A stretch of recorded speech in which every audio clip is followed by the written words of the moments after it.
Hello, I'm Sean, and welcome to MeowTube, 1289's dark horror and mysterious stories. On this channel, I upload 2 to 3 times a week, bringing you mysterious but absolutely true stories from around the world. So grab yourself a cup of tea or coffee, settle in, and let's uncover the darkness hiding beneath the surface.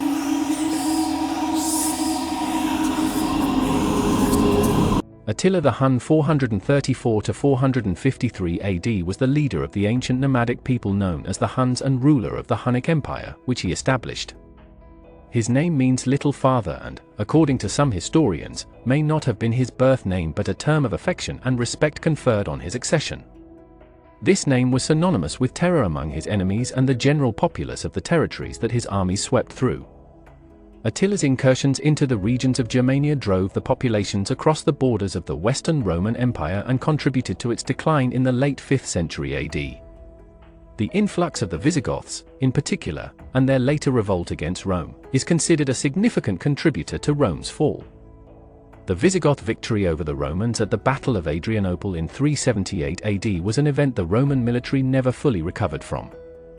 Further, that victory encouraged the Huns to join the Visigoths, their former adversaries, in plundering Roman territories.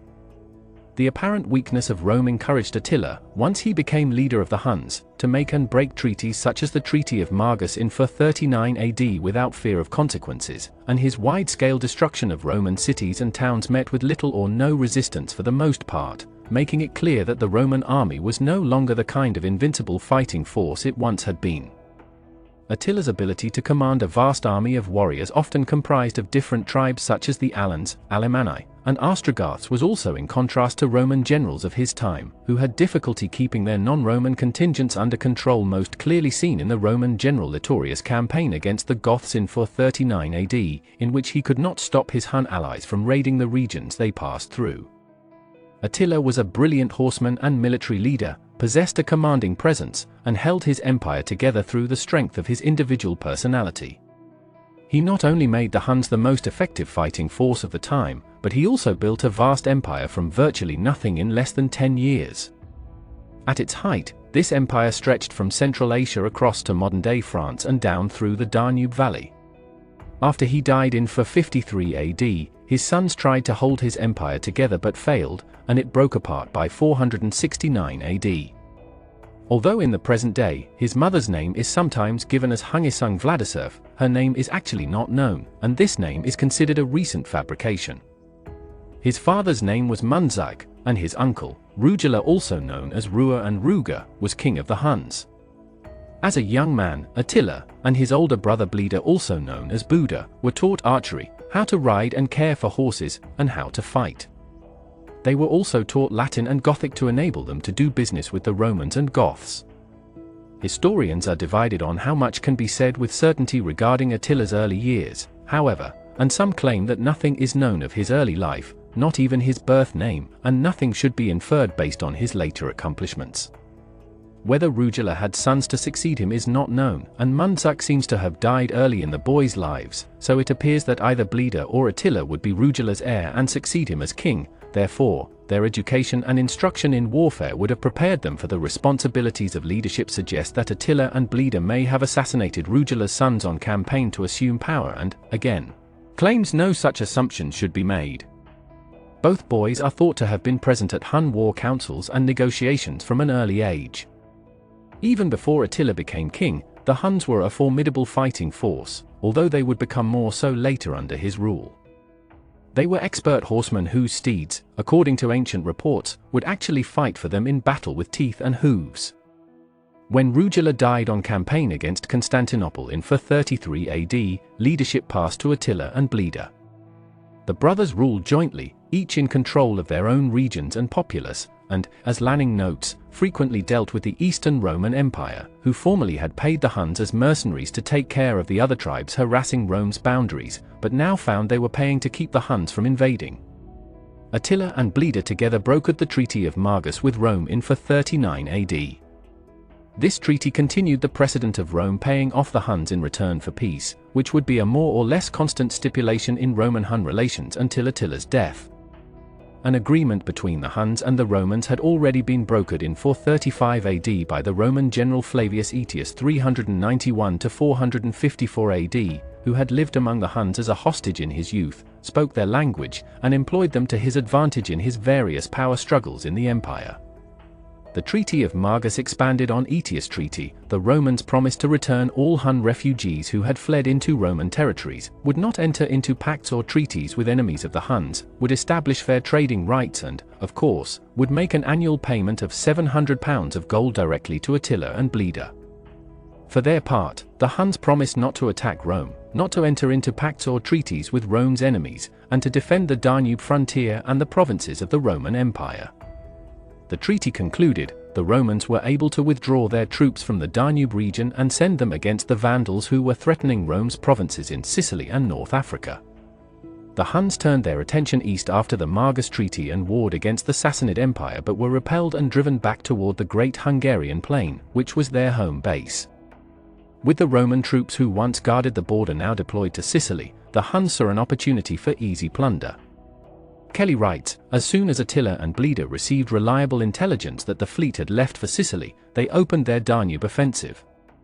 They claimed the Romans had violated the Margus Treaty by not sending back all the Hun refugees in Roman territory and, further, claimed that a Roman bishop had made a secret trip into Hun territory to desecrate Hun graves and steal valuable grave goods, and they wanted this bishop turned over to them. Theodosius sent his general Flavius Aspar to try to negotiate with Attila and Bleda, but it was no use. Attila showed Aspar recently disturbed graves, but there was no way of telling whose graves they were, who had disturbed them, or what may have been taken from them.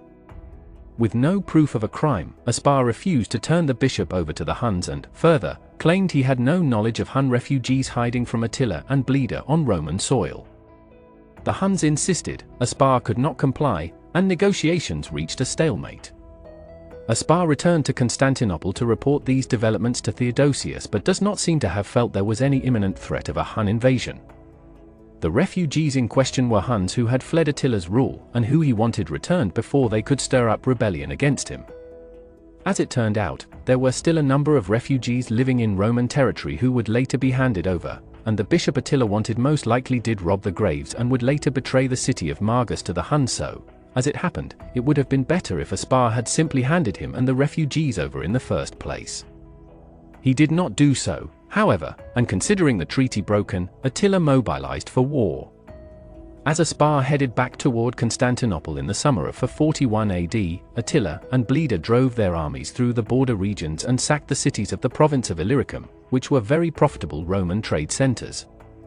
They then further violated the Treaty of Margus by riding onto that city and destroying it, with the help of the bishop who opened the gates for them.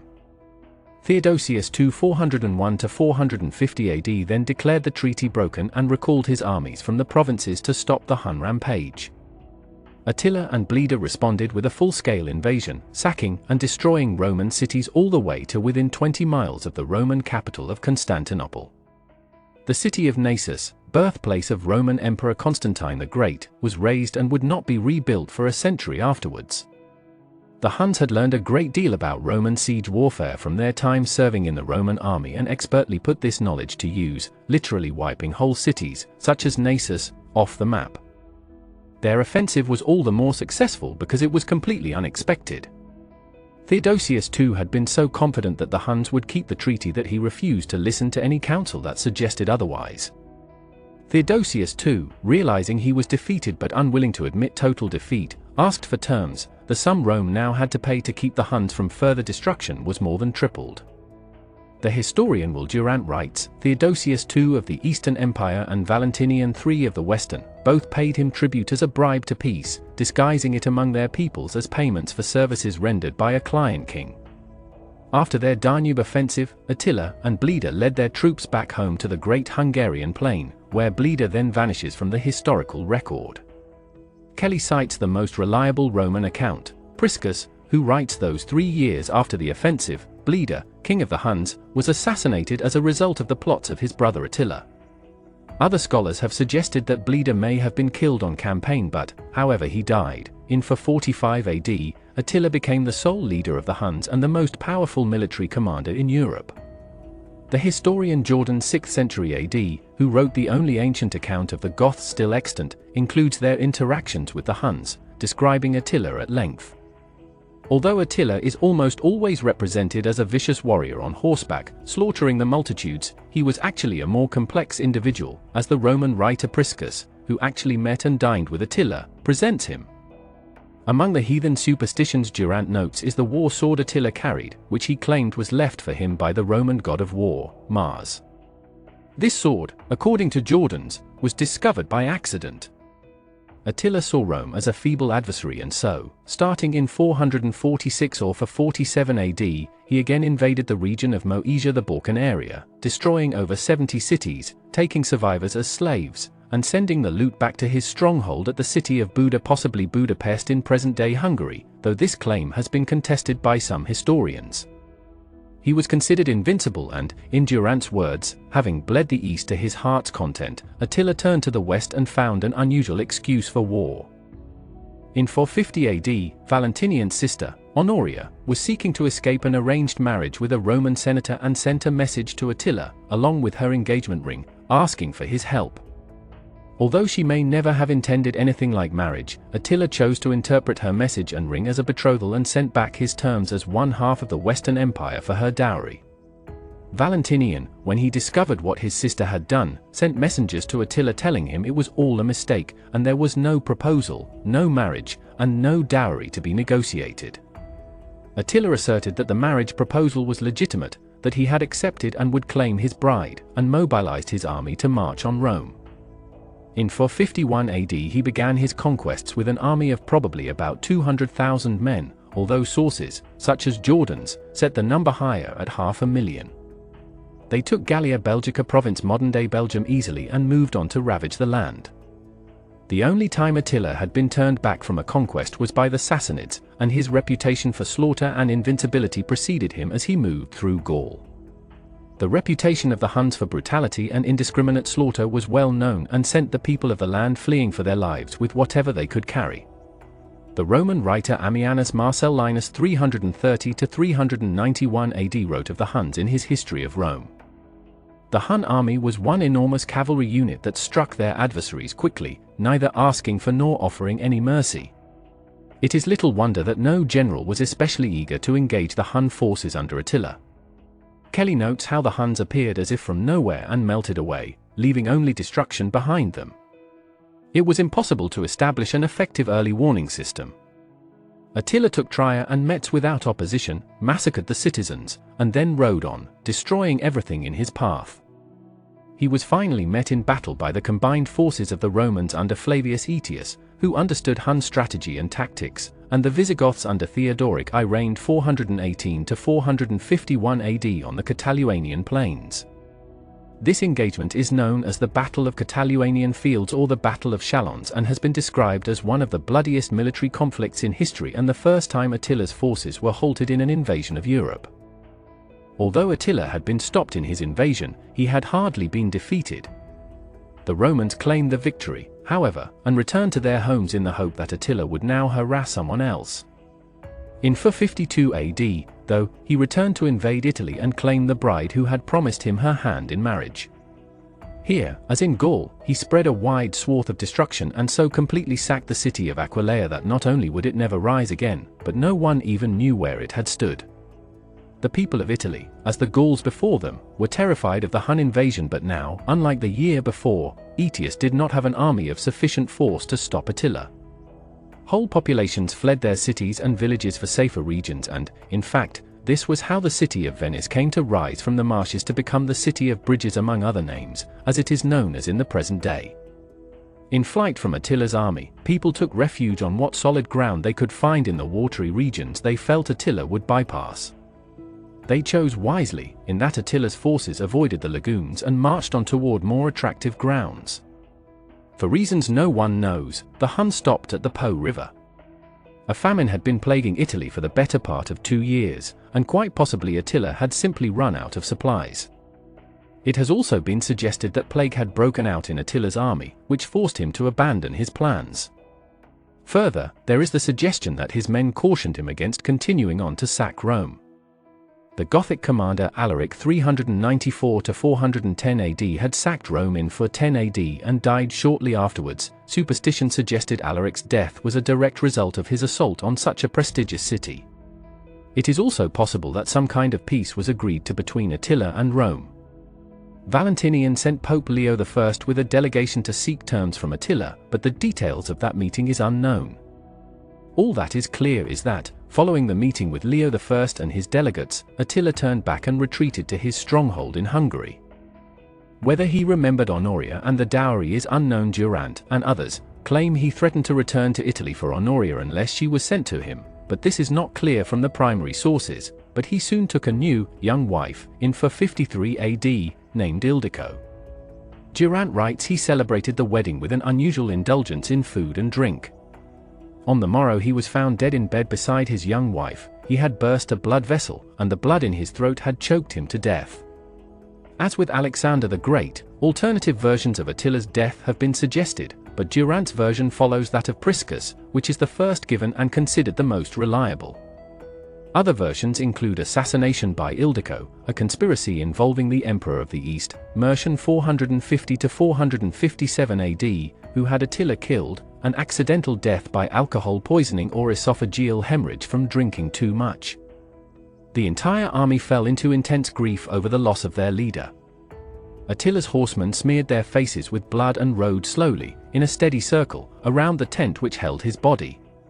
Following his funeral, his empire was divided among his sons who fought with each other for the greatest share, squandered their resources, and allowed the kingdom to fall apart. By 469 AD, only 16 years after Attila's death, the empire was gone. Attila's memory, however, lives on as one of the greatest military leaders of all time. He has been depicted since his death as the epitome of a warrior king, and recent portrayals follow this traditional image. Dramatic feature films which reference him, even in passing, present him as a powerful warrior, and even in the Hollywood comedy Night at the Museum, from 2006 AD, Attila the Hun is depicted as a formidable force. Attila the Hun was the greatest battle captain of his age, his reputation striking terror in his enemies who both feared and respected the Scourge of God. More than 1500 years later, his name remains synonymous with aggressive cavalry and the warrior ethos.